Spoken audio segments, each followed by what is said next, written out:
नमस्कार. महायोजनामध्ये तुमचं स्वागत आहे.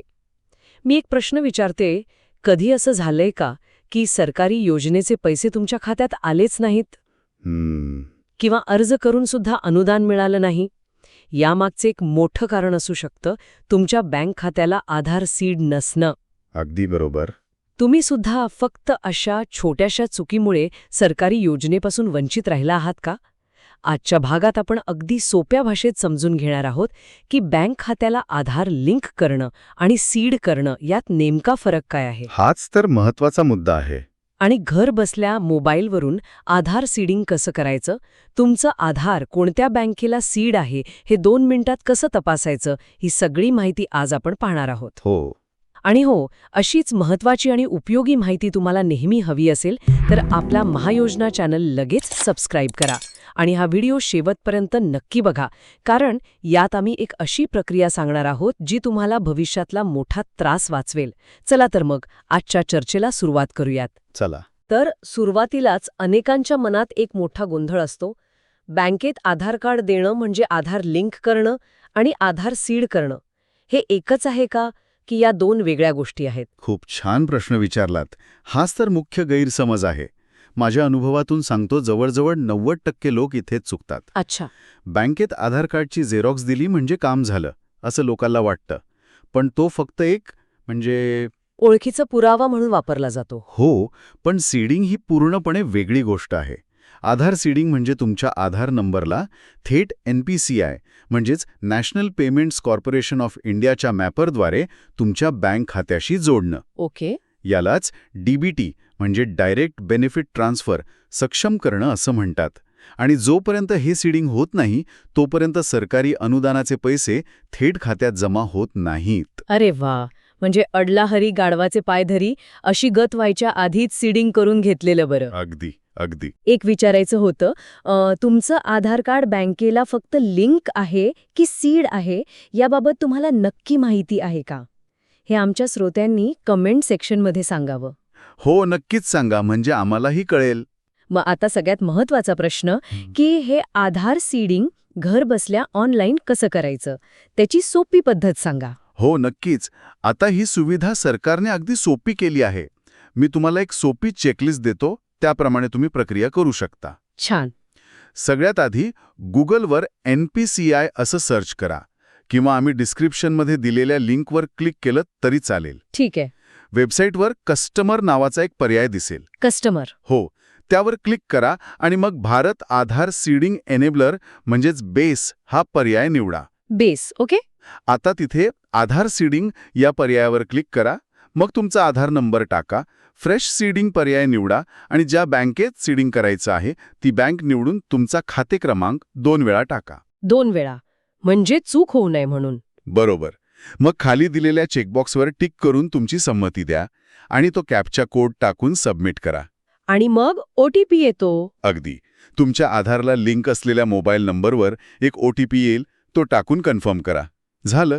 तुमची विनंती यशस्वीरित्या नोंदवली जाईल आणि तसा मेसेज तुम्हाला स्क्रीनवर दिसेल. वा, ही तर खूपच सोपी प्रक्रिया आहे. म्हणजे आता सरकारी कार्यालयात किंवा बँकेत चक्करा मारायची गरज नाही. अजिबात नाही.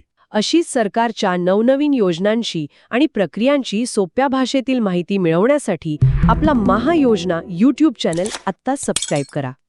पण समजा एखाद्याचा आधार आधीच कोणत्या तरी दुसऱ्या बँकेला सीड असेल, कदाचित ते खातं बंद असेल किंवा त्यात व्यवहार होत नसतील, तर काय करायचं? आणि आपलं सीडिंग झालं आहे की नाही हे कसं तपासायचं? हा पण एक महत्वाचा मुद्दा आहे. सविस्तर बघूया. स्टेटस तपासण्यासाठी त्याच NPCI पोर्टलवर आधार मॅप्ड स्टेटस नावाचा एक पर्याय आहे. अच्छा. तिथे जाऊन तुम्ही आधार नंबर आणि OTP टाकून तुमचं आधार कार्ड सध्या कोणत्या बँकेला जोडलेलं आहे, कधी जोडलं गेलं, ही सगळी माहिती तपासू शकता. खूप सोपं आहे. म्हणजे सगळं एकाच ठिकाणी उपलब्ध आहे. हो. आणि इथे एक क्विक फॅक्ट सांगतो. अनेकदा लोकांचे आधार कार्ड त्यांच्या जुन्या निष्क्रिय किंवा सॅलरी अकाउंटला सीड केलेलं असतं, ज्यामुळे त्यांना PM किसान किंवा इतर योजनांचे पैसे मिळत नाहीत. अरे रे, आणि त्यांना ते कळतही नाही. नाही कळत. आता बँक बदलायची असेल तर आधी जुन्या बँकेतून आधार डीसीड करावं लागेल. डीसीड? हो, म्हणजे ते कनेक्शन काढून टाकावं लागेल. पोर्टलवर डी-सीडिंगचा पर्याय सुद्धा उपलब्ध आहे. एकदा ते झालं की मग तुम्ही आपण मगाशी जी प्रक्रिया बघितली त्याप्रमाणे नवीन बँकेला आधार सीड करू शकता. म्हणजे आधी जुना संबंध तोडा, मग नवीन जोडा. हे लक्षात ठेवलं तर पुढे मोठा फायदा होईल. बरोबर, हेच सूत्र आहे. ही माहिती ऐकल्यानंतर तुम्ही तुमचं आधार मॅपिंग स्टेटस तपासणार आहात का? आम्हाला कमेंटमध्ये नक्की सांगा. तुमच्या गावात अशी समस्या आहे का? हो, कळवा आम्हाला. आमच्या एका दर्शकाने मागच्या व्हिडिओवर कमेंट केली होती की या प्रक्रियेमुळे त्यांचं 6 महिन्यांपासून रखडलेलं शिष्यवृत्तीचं अनुदान मिळालं. त्यांनी महायोजना चॅनलचे आभार मानले आहेत. अगदी बरोबर. माझ्या पाहण्यात असे अनेक किस्से आहेत. एक शेतकरी होते, त्यांचे PM किसानचे हप्ते 2 वर्षांपासून येत नव्हते. 2 वर्ष? हो. त्यांनी स्टेटस तपासल्यावर कळलं की त्यांचं आधार एका बंद पडलेल्या सहकारी बँकेला लिंक होतं. अरे देवा. आम्ही त्यांना डी-सीड करून राष्ट्रीयकृत बँकेत सीड करायला सांगितलं आणि पुढच्या महिन्यापासून त्यांचे पैसे थेट खात्यात येऊ लागले. जबरदस्त. एक क्विक फॅक्ट सांगतो. DBTद्वारे सरकार दरवर्षी लाखो कोटी रुपये थेट लाभार्थ्यांच्या खात्यात पाठवते आणि आधार सीडिंग हे या प्रक्रियेचा कणा आहे. वाह, भारी माहिती दिलीत. म्हणजे एका छोट्याशा माहितीमुळे लोकांचा किती मोठा फायदा होऊ शकतो. खूप मोठा. भविष्यात अशीच माहिती देत राहण्यासाठी आम्हाला तुमची मदत हवी आहे. तुम्ही आमच्या चॅनलची माहिती सर्वांपर्यंत पोहोचवा, मित्रपरिवाराला सांगा आणि सबस्क्राईब करा. हो, नक्की. तर आज आपण काय काय शिकलो?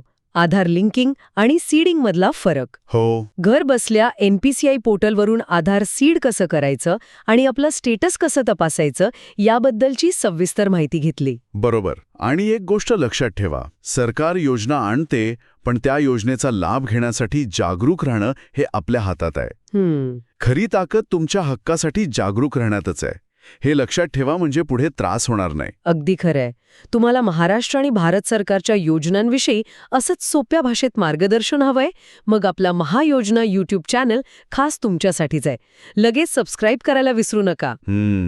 एक प्रश्न आहे, बँक खातं फ्रीज झालं असेल किंवा त्यात इतर काही तांत्रिक अडचणी असतील तर आधार सीडिंग कसं करायचं यावर तुम्हाला व्हिडिओ हवा आहे का? आम्हाला कमेंटमध्ये नक्की सांगा. हो, हा पण एक महत्त्वाचा विषय आहे. आमचे व्हॉट्सॲप आणि टेलिग्राम ग्रुप्स जॉईन करण्यासाठी लिंक डिस्क्रिप्शनमध्ये दिली आहे. आणि हो, हा व्हिडिओ आपल्या गावातल्या तालुक्याच्या व्हॉट्सॲप ग्रुपमध्ये जरूर फॉरवर्ड करा. हो, याने खूप लोकांची मदत होईल. माहिती सर्वांपर्यंत पोहोचेल आणि नकळतपणे तुम्ही कोणाची तरी मदत कराल. आजचा हा भाग कसा वाटला हे कमेंट करून नक्की कळवा. आवडला असेल तर लाईक आणि शेअर करायला विसरू नका. आज इथेच थांबूया.